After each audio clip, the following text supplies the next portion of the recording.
I think we're going over 2 weeks almost. That's too long for us, Steve. We haven't had that much detachment since we met. No, seriously, like And we've too much texted a just bunch. happened. I know, like it's been a wild, just content overall. Like content, SummerSlam. You had a very interesting week with the poker with Paige and all them coming through. That was really cool to see. Or Saraya, sorry. That was really cool to see. We'll talk about that on Straight Shoots in some upcoming videos. But you've been busy, dude, and I do believe you were in New Jersey. I was at the Meadowlands. And what a weekend. How was your experience in the Meadowlands, bro? Dude, it was like I remember going to WrestleMania 29 when I was 13 years old at MetLife Stadium. John Cena and The Rock, Triple H and Brock Lesnar, Taker Punk, which in my opinion was one of the greatest matches I've ever seen live. That atmosphere Saturday night for SummerSlam, and I can only imagine what it was last night too, on SummerSlam Night 2 on Sunday, was probably one of the greatest WWE crowds I've ever been a part of. I was at WrestleMania this year in Las Vegas. The crowd was there, but obviously the event kind of suffered in the eyes of people in comparison to SummerSlam. So SummerSlam at MetLife Stadium to me was probably one of, if not the best crowd I've ever been a part of. They were hot. They were hot from start to finish. Arguably, I think Saturday's crowd, minus the return of Brock Lesnar, I think Saturday's crowd took Sunday.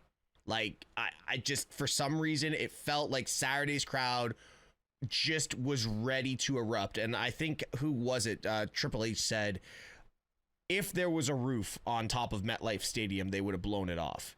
And over both nights, that thing would have been up in the atmosphere, because that was one of the coolest 2-night events I think we've ever seen. And I was very skeptical going into a 2-night SummerSlam of, do we need this? Yeah, we do.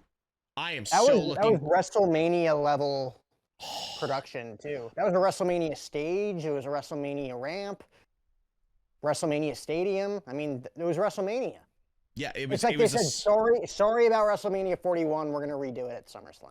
That's what that felt like. And the card for night 2 was, I'm gonna say, better than both cards on WrestleMania 41. Night 2 of SummerSlam on paper was better than both nights. We can argue, go back and forth, and I'm sure you and I are going to record some videos this week talking about all of that. But arguably, that was just insane. Like, I'm so jealous I didn't get to go. Like, I saw content creators left and right. Did you get to meet up with anyone? Did you connect with anyone? No, I was texting a ton of people. I was texting Alan Owens. I was texting Forgive Me Girls, the twins that I see all the time now, who just created a TikTok page. They live in New Jersey. Didn't get to catch up with anybody. Was supposed to do something for House of Highlights as well that fell through. Okay. Apparently they're doing production 2 weeks from now. I'm not flying back again in 2 weeks. But would have loved to have been a part of that. My friends over at TickPick were there with Alan Owens as well. TickPick was a proud sponsor of my show for a very long time. There were a lot of people there. Just didn't get the chance to. I was in and out, man. I know the MetLife Stadium traffic and didn't want to be a part of it. We had a family vacation down on the Jersey Shore this week too. Had to be a part of that. So just trying to balance a lot of things. But I'm hoping that you and I can get together for Survivor Series in San Diego and see a ton of people. Dude, it's not even a question for Survivor Series at this point. I have told you my displeasure of San Diego. I'm not a fan of San Diego, but for Survivor Series this year, there is no way I'm missing Survivor Series, War Games at Petco Park. There's no way. And you and I being able to get together, I was just able to announce tonight that I've partnered with Players Lounge, so we're going to be doing something with them in the future. I've mentioned to you, we haven't dropped all the information yet, but we've got something good and great coming up with Straight Shoot in probably about 4 weeks time. So that's gonna drop, and we'll be able to announce all that information. But let's get into Monday Night Raw, because this is what we want to talk about. And I want to kick off. I think you saw Raw differently than I did. So I'm just jumping ahead of the curve here, but I was really disappointed with Raw. And the reason is going into Monday Night Raw, coming out of SummerSlam, you're feeling like SummerSlam was a WrestleMania. So you're expecting Brooklyn. You're expecting Raw after WrestleMania, Raw after SummerSlam. You're expecting WWE to throw everything at the wall. And it felt like they threw too much at the wall at this point for all of Monday Night Raw. There was a lot of backstage segments, the commercial break segments that I know you guys don't really get in the States, but like they had a segment with Naomi cutting a promo in front of the crowd and it cut early and she was halfway through. They just cut her off. And I'm like, what is going on? And that felt like the entire story of Monday Night Raw. Like the opening segment was 30 minutes. So you look at that and you're like, okay, we're going to get a banger and we're going to get something massive at the end of the show. And it felt like they ran over about 7 or 8 minutes, and which I'm pretty sure Bruce Pritchard is losing his mind about. But all it was to write off Roman. Like, it just felt so anticlimactic. Where's Jay? Like, where's Jay? Like, you had LA Knight, CM Punk taken out. Roman comes in for the save, which we want that face-to-face with Seth and Roman, which was great. But then just to write him off, like, help me out here.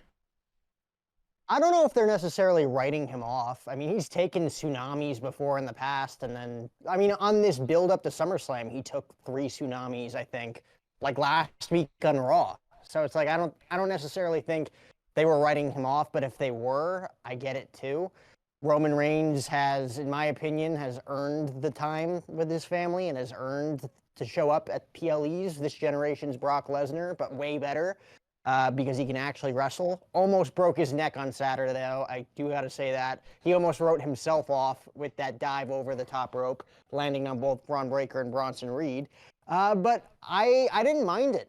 And I'm shocked to hear you say that you were disappointed, because I think coming out of SummerSlam, you got probably the best 2-night event that the WWE's ever put on, besides WrestleMania 40, of course.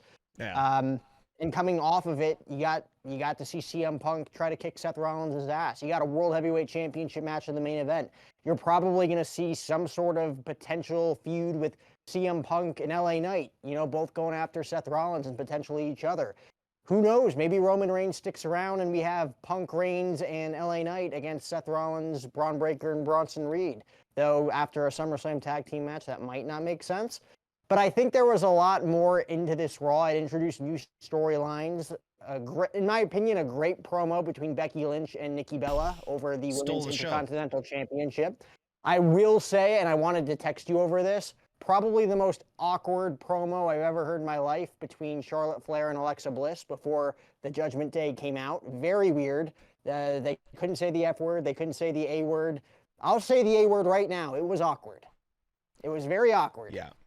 Other than that, Seth Rollins' promo at the beginning, great. LA Knight interrupting him only made sense considering LA Knight was his opponent when he faked his injury at Saturday night's main event, and they made it seem very real. Like, WWE was able to recreate kayfabe in a way where it's like, we think we have it all figured out, and then they do, and we kind of knew, we kind of sensed that maybe he was faking it, but no one was really for sure until he dropped those crutches before he was going back, which was the loudest pop I've ever heard inside a stadium for a WWE event.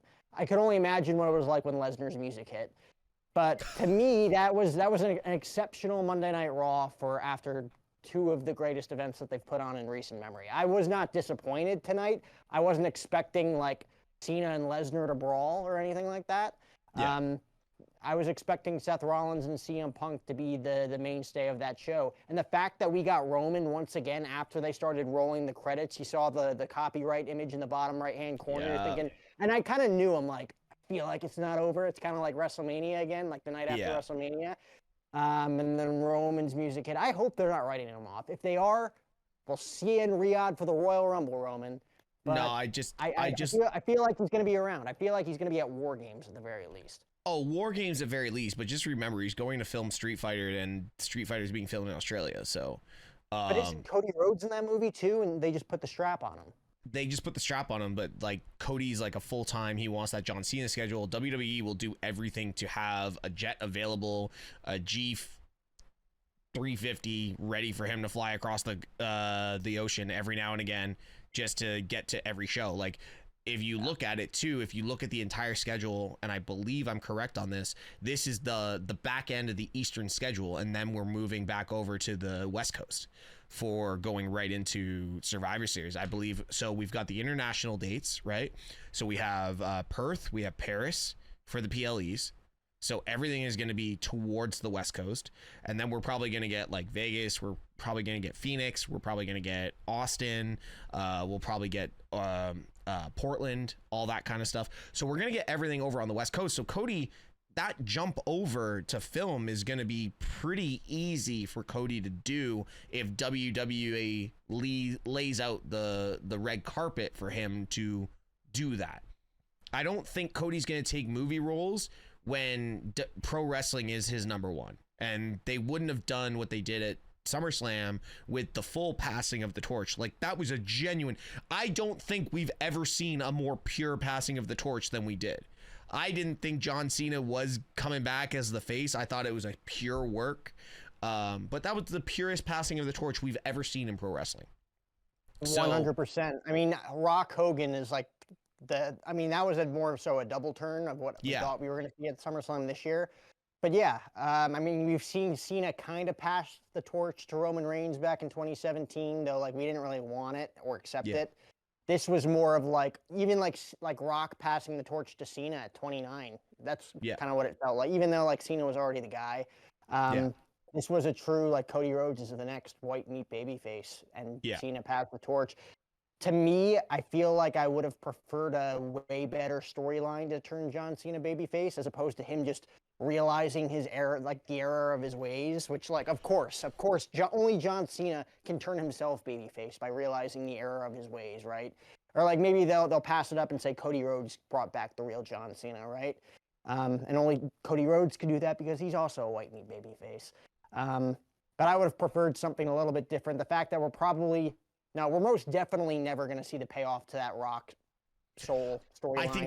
I think that's why they did it. I think that's honestly why they did it, and why they kind of rushed it, which seems like we've discussed this and we've beaten this to death.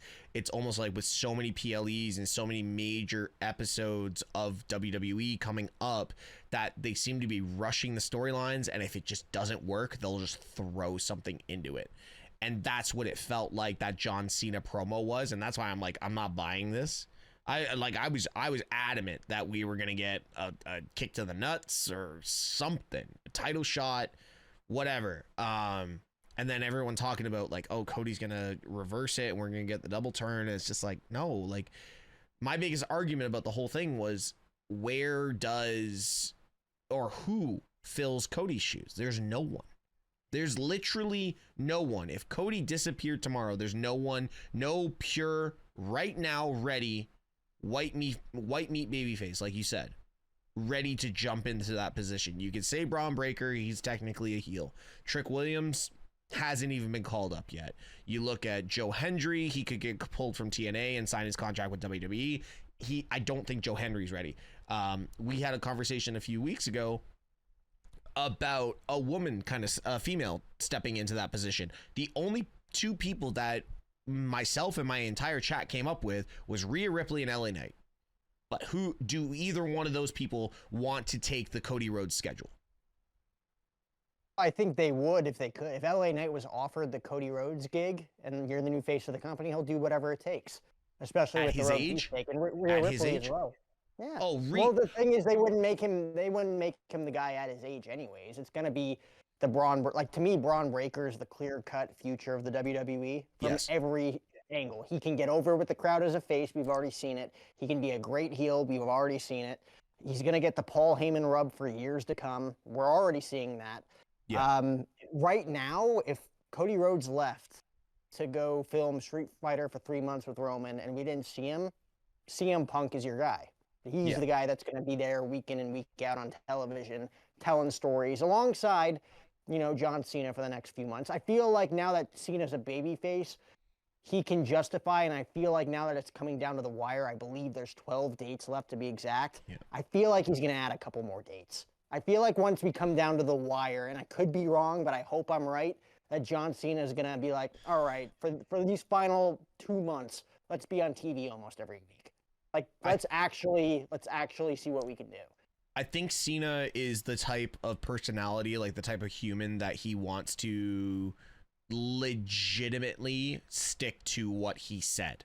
Like, he's the type that, you know what, I said I'm going to do this. He can leave in December, 1,000%, but it's like, oh, we're coming to the end. I feel like we still haven't fully told this story yet, or I haven't faced this person. I'd really like to face this person, as opposed to being like, oh, 10 dates left. That's all I'm willing to give you.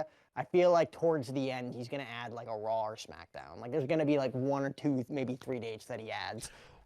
Like, it would be awesome. There was someone I think it was your chat or someone else's chat the other day that said, now that Cena's not the WWE champion, please have him beat Dominic Mysterio and hold an IC Open challenge for like the final 2 weeks of his career. That would be cool. That definitely wasn't my chat. And then drop the title in his last match. Yeah, that definitely wasn't my chat, because I swear I would have seen that, but that is a cool option. That's for sure. All right, let's get into like fully into Raw. And we can just go sporadically. Rusev and Sheamus, they literally fought for 2 hours. Those dudes had a great match. I think the match was fantastic. I just didn't like the ending. I think the ending, like post the match ending, was more entertaining than the entire match. But this whole story between Rusev and Sheamus, where are we going with this? That's my question. They're both European, or one's Russian, one's European, obviously from Ireland. Ireland and Belgium. Flash in Paris. I mean, will they get a kick out of that if they have like cage street fight? I mean, you just had a cage match, right, with Jacob and Solo. Yeah. I could see, fight forever. Give him 30 minutes, 30-minute Iron Man match. Ooh, they're not going to get 60. An Iron Man match would be great between those two. I'd be okay. I think that's with the only, and then obviously Rusev goes over, right? Like, that's the whole purpose of this, is to get Rusev over, right? Yeah. To me, it was interesting. Now you're kind of including Sami Zayn in that, because the guy he beat at SummerSlam, I hate to break it to you, Steve, he's on his way out. And I think he's done. They've made Did you see his social media today? Yeah, dude, he called out Triple H for just like basically not listening to the fans, right? We want Cross, and oh, you want Brock? We gave you Brock. Yeah, wild. So yeah, it's gonna be an interesting way to push Rusev. Sammy being involved in that, I don't know where that gets him to the world title. And all Sammy is talking about is getting to the world title, and there's a massive gap there. But I'm sure we will. Do you see a scenario there where, to me, it's going to be Reigns and Rollins at WrestleMania? I still think that's the plan. Has to be. Right now, like, there's no reason at all to take the title off of Seth before then. And I think we can agree that Reigns versus Rollins is a WrestleMania Night 2 main event. And having him defend the World Heavyweight Championship in the main event of WrestleMania elevates that title, and it needs elevation. It got the perfect main event between Punk and Gunther. Like, that was an awesome main event on Saturday. So good. So like, where does Sami Zayn fit into these title pictures? Like, I don't see him becoming a world champion anytime within the next 12 months. Yeah. The one thing I want to say about that is John Cena, that he's gone now. Like, that whole final match thing with Cody, I thought John Cena would drop it at the end. Yeah, I thought that was the whole point of him saying, I'm walking out with this title. I thought, of course, he's going to carry it into his last match. I'm almost wondering if they scrapped a certain storyline. Yeah, because I do feel like the face turn was insanely rushed. So there was definitely something that someone couldn't commit to. And when I say someone, I mean Dwayne. I feel like, and credit to him, he's the busiest guy in the world. And I'm not taking anything away and saying like fuck you, Dwayne, for not showing up Yeah. or committing to things. But like it is annoying as a fan to not get the payoff to like one of the most monumental moments you've ever seen in the history of pro wrestling. For that to kind of just be like ancient history now and like you're not going to see it, it's kind of annoying. Yeah. But at the same time, business is business. You got to pivot, right? And it seems like Cena was the guy that was like, I want Brock Lesnar to come back. I want one more match with that guy. And we're getting that instead, which was shocking and awesome to see. So it's just as satisfying, but it is a little annoying that I think they had to pivot certain things. And I think they've had to pivot multiple times. Like nobody thought the R-Truth movement was going to be a thing. So they had to pivot and do that. But that's basically died as well now. It's like we don't know what the hell's going on with R-Truth because we haven't seen him in 3 weeks. But back to the Sammy thing, like I don't know where he fits. I don't know what they're trying to build and how they're trying to make us believe that Sammy fits into a world title or a undisputed championship picture. Like right now, I don't even see where Sammy gets into the IC title picture. Minus the US title on a different show. I don't see where Sammy gets into any title picture. Maybe the Speed Championship. And speaking of the Speed Championship, let's talk about the Speed Champion, El Grande Americano. Which version of El Grande Americano are we talking about here? We have four El Grande Americanos. Bro, it's the Spider-Man meme. What is going on with El Grande Americano? So we know Chad Gable, we know Ludwig Kaiser, we know Pete Dunne. Pete Dunne. We don't know the fourth. That one you didn't really see his face, like the final guy that came in with the sidekick. The thing is, the sidekick looks so familiar. Yeah, I'd have to like really do my homework on it, but like I'm very confused at what I'm looking at, but like.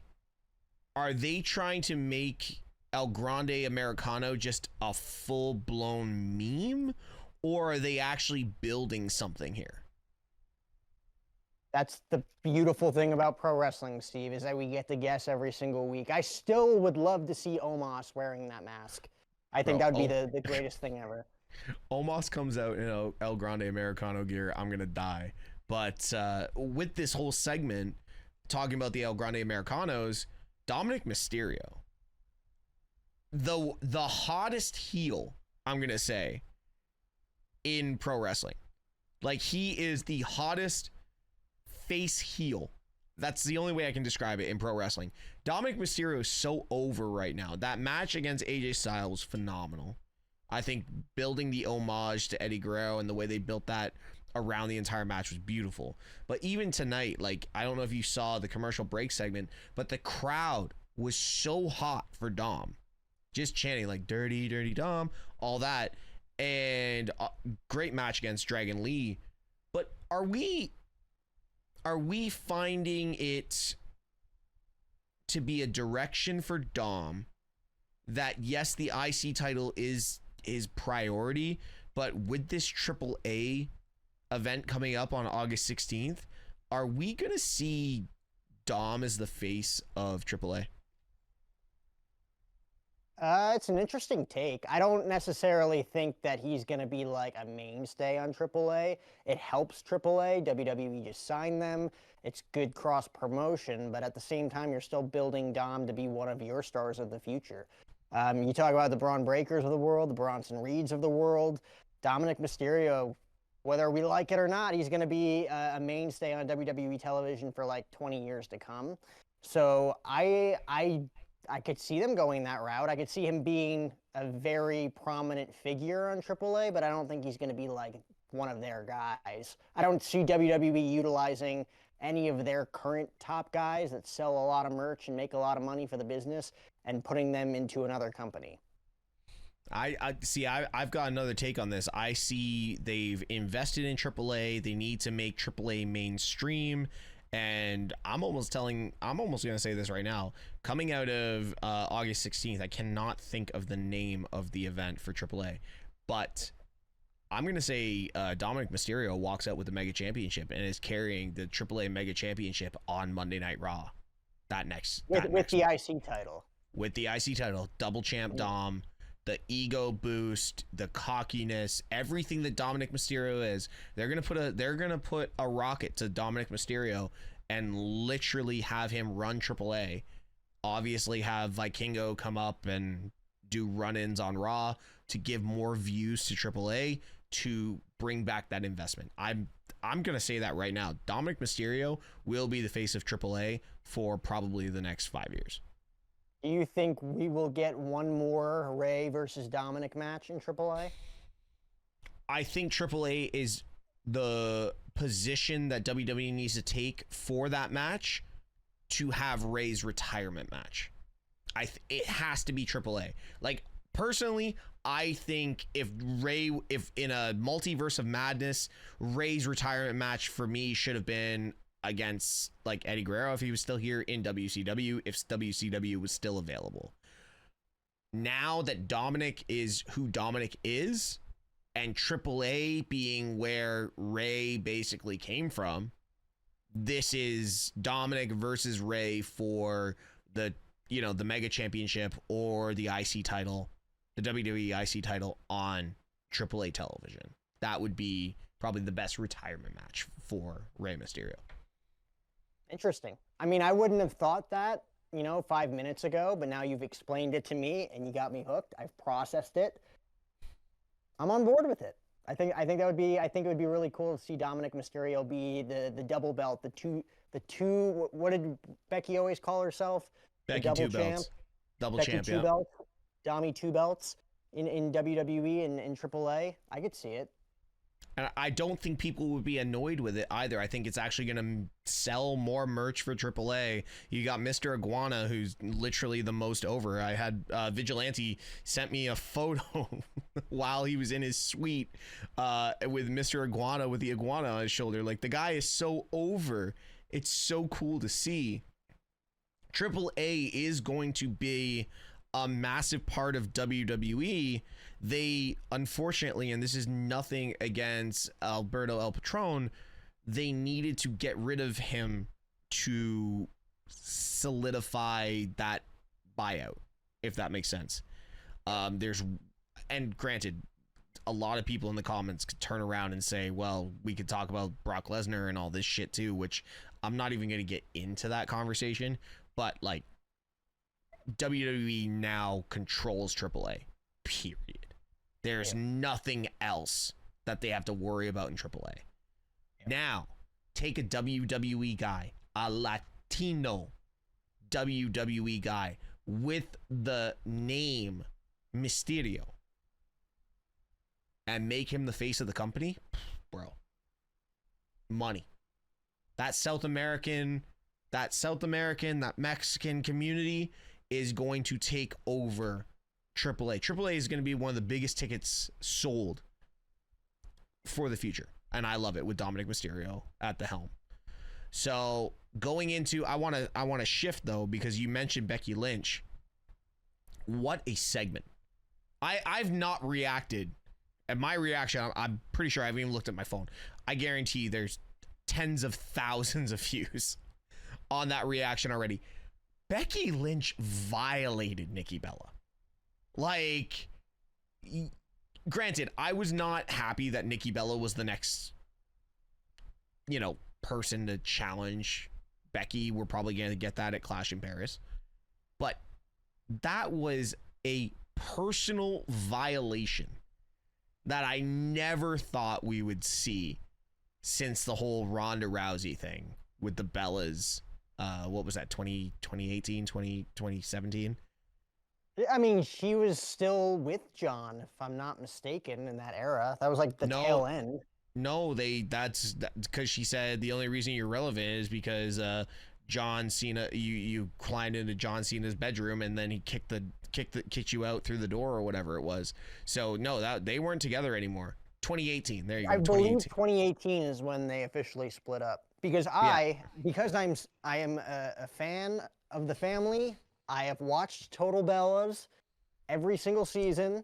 I got really bored one week and watched Total Bellas, and I think they broke up in 2018, but then they got back together for like 6 months. So it was like the tail end of 2018. the condo in LA, right? They bought that apartment in LA or whatever it was. Right. I think it was San Diego, actually. It was San Diego. Yeah. They also had a Tampa home. And that's where John Yep. was staying during the breakup, which was interesting. But yeah, they got back together because John caved. He's like, I will marry you and have children with you. Yes. And Nikki Bella still broke his heart. So I don't know. Yeah. I mean, love is difficult, Steve. As you know, it is very give and take. As I know. Throw me under the bus, why don't you? I'm single. I'm in my 20s. I wouldn't know. Nikki Bella knows. Steve Teshk knows.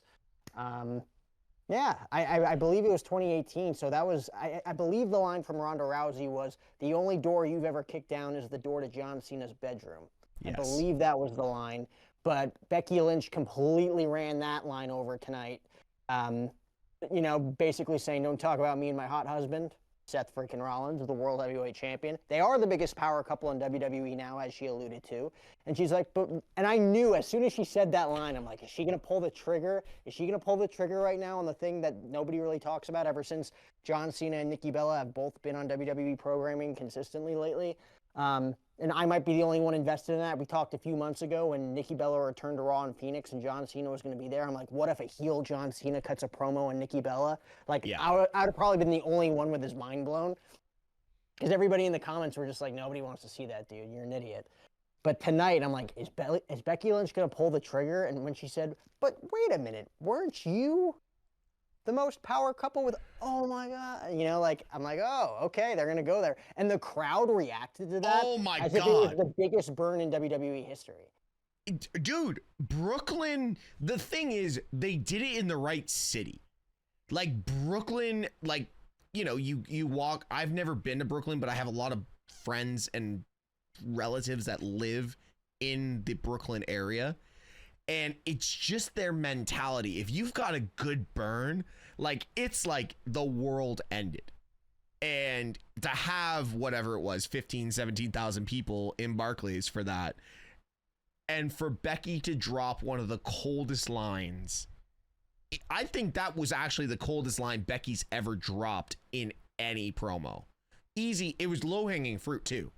Like, they definitely talked about it before. Oh, yeah. You know? Oh, there was no moment where, like, earlier in the year with Charlotte Flair and Tiffany Stratton where, like, they obviously didn't talk about it. And then we found out on WWE Unreal that they did not talk about it beforehand, and Triple H made them apologize, or made Tiffany apologize to Charlotte.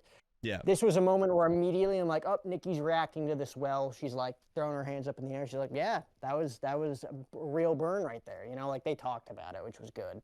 Two veterans, right? Oh. So good. But I guess we're going to get that match at Clash in Paris. And that's the thing, too. Clash in Paris, like, it's an international PLE. You know that crowd is going to be bonkers. Like, here's what I'm assuming we're getting right off the bat. Nikki Bella and Becky Lynch for the Women's Intercontinental Championship. John Cena versus Brock Lesnar.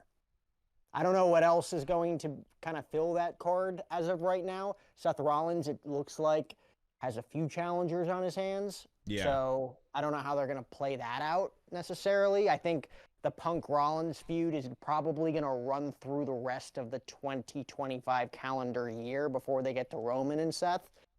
So it'll be interesting to see how they play that out. But those are the two confirmed matches in my mind: Cena, Lesnar, Nikki, and Becky. See, I think Cena Lesnar carries to Perth. Perth is a massive event. Perth is a massive event. Like, so who's Cena facing in Paris then? Is he actually booked for Paris? Yeah. Oh, I have no idea. He's booked for the next 4 weeks leading up to Paris.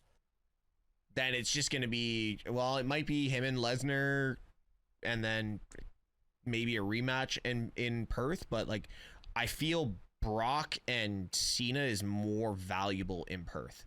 Like, that's a 67,000 person stadium that they're going to be in. Again, it's also a match, and I know it's been over 10 years since they've gone one-on-one, which is crazy to think about.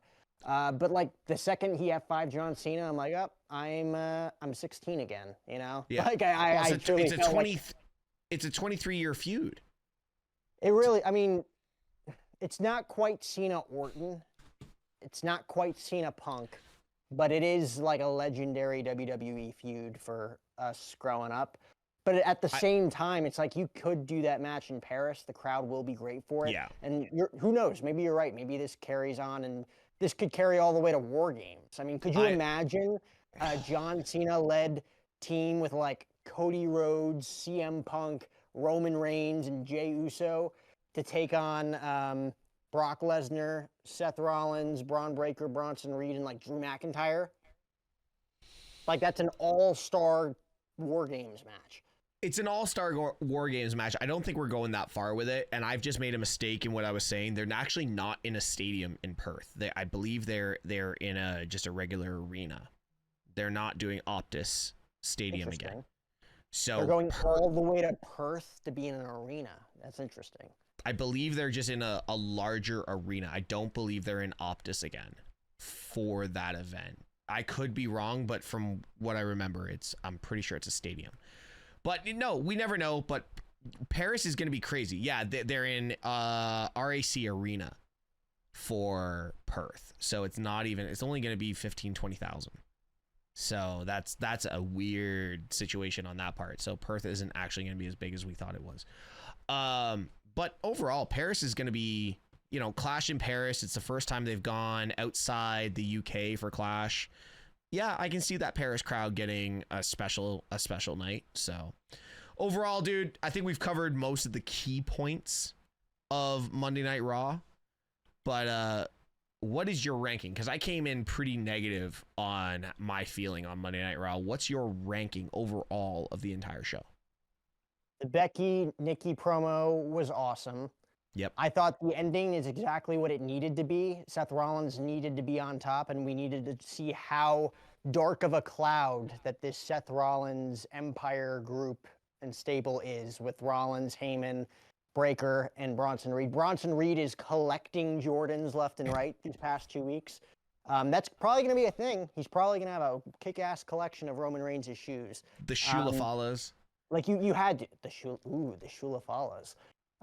Did you not know that was a thing? No, that's the first time I've heard that. That's a dude. Dead ass. Like, that started trending when he stole the first pair, all through the week, and they used it on Monday Night Raw. Paul Heyman used it in the promo, saying the collector of the Shulafalas, and I'm like, no way. Oh, they're gonna sell a lot of t-shirts. They are gonna sell a lot. By the way, I couldn't find Jacob Fatu's t-shirt that you were looking for on Saturday, so my apologies. You will not be getting a t-shirt sent to you in Toronto.